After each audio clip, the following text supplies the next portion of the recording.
Good day, everyone.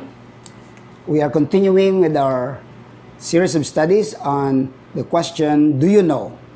And last session, we talked about the issue of, do you know that God's fitting agenda or project implementer on earth is none other than human beings, His masterpiece creation?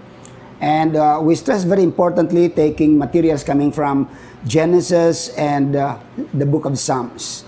In relation to this, why is it that man is used by God and considered by God as the fitting implementer of His inter-realm agenda, that is, bringing the culture of heaven to earth? Let me give you a few reasons which I think are very convincing and very biblical. Number one, man is the very fitting implementer of God's kingdom agenda on earth because first, only man is both physical and spiritual. He is a spirit living in a body.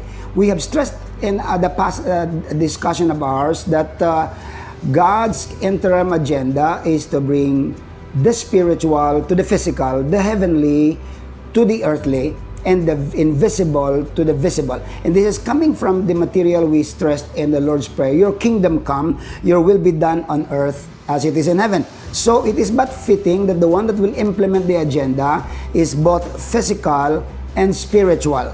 We realize that man is not just a physical being. Man is not simply a physical being with a spirit. In fact, he is a spirit living in a physical body. So he is qualified and fitting. Number two, man is both earthly and heavenly. His physical body came from the earth, the ground, but he came from God's breathing.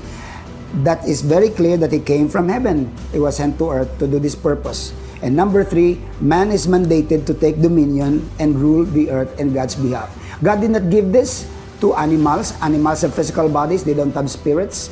He did not give this to the angels. The angels are spirits, but they don't have physical bodies. But he gave this to man who is qualified to do so. If you are a human, then you are mandated to implement God's inter-realm agenda. You are to bring the culture of heaven in your area of influence according to your gifting. God bless.